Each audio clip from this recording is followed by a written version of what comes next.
Hi friends, இன்றைக்கி நம்ம blondie எப்படி பண்ணுறது அப்படின்னு சொல்லிட்டு பார்க்கலாம். இதுக்கு நான் ஒயிட் சாக்லேட் 85 கிராம் எடுத்துக்கிறேன். அதுக்கப்புறமா பட்டர் ஒரு 80 கிராம் எடுத்துக்கிறேன். இது ரெண்டையும் ஓவனில் வச்சு ஒரு 2 நிமிஷம் மெல்ட் பண்ணி எடுத்துக்கோங்க. இப்போ அது மெல்ட் ஆகிட்டுருக்க டைமில் நம்ம எக்கு பீட் பண்ணி எடுத்துடலாம். இதுக்கு நான் 2 முட்டை எடுத்துக்கிறேன்.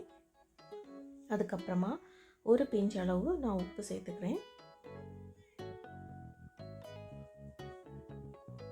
அதுக்கப்புறமா ஒரு டீஸ்பூன் போல் வெனிலா எசன்ஸ் சேர்த்து நான் அடித்து எடுத்துக்கிறேன்.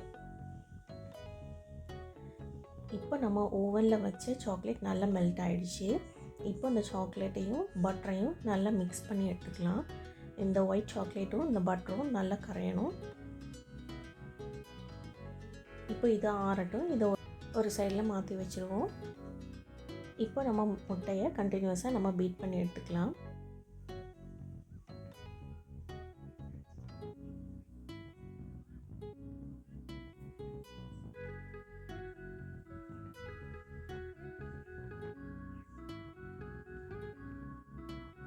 முட்டை இந்த மாதிரி நல்லா அடித்து எடுத்ததுக்கு அப்புறமா இதுக்கு கூட நான் ஒயிட் சுகர் 75 கிராம் எடுத்துக்கிறேன்.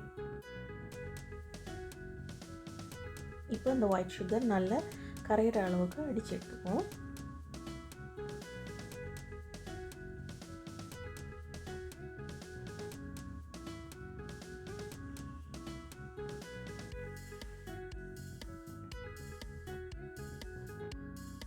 இப்போ இதுக்கு கூடவே ப்ரௌன் சுகர் நான் 75 கிராம் ஆட் பண்ணிக்கிறேன்.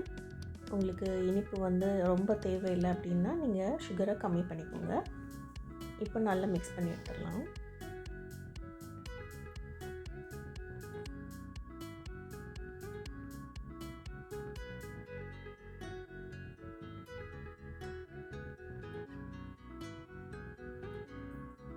இப்போ பார்த்திங்கன்னா நல்லா அடித்து எடுத்தாச்சு.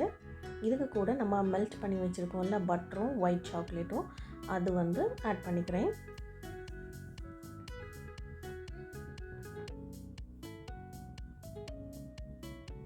இப்போ திருப்பியும் எல்லாத்தையும் நல்லா மிக்ஸ் பண்ணி எடுத்துடலாம்.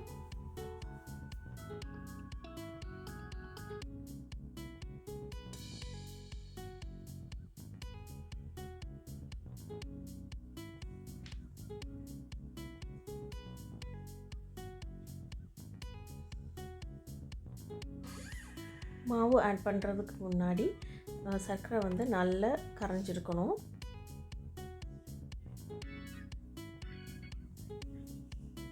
இப்போது நான் 120 கிராம் மாவு ஆட் பண்ணிக்கிறேன்.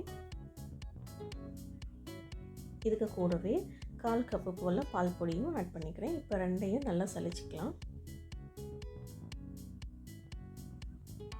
சலிச்சதுக்கப்புறம் நல்லா மிக்ஸ் பண்ணி விட்டுருங்க.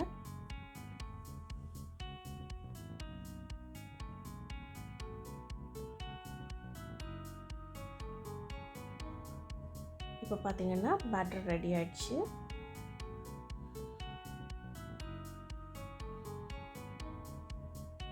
இப்போ நான் ஒரு ட்ரேயில் ஆயில் க்ரீஸ் பண்ணி வச்சுருக்கேன்.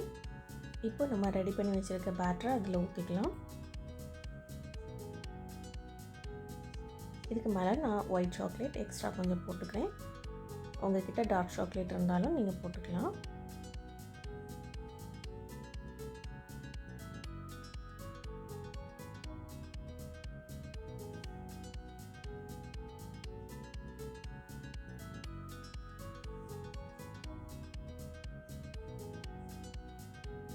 இப்போ இதை லைட்டாக டேப் பண்ணி விட்டுட்டு ஓவனில் 180 டிகிரி செல்சியஸில் ஒரு 25 நிமிஷம் வச்சு எடுத்துக்கிறேன்.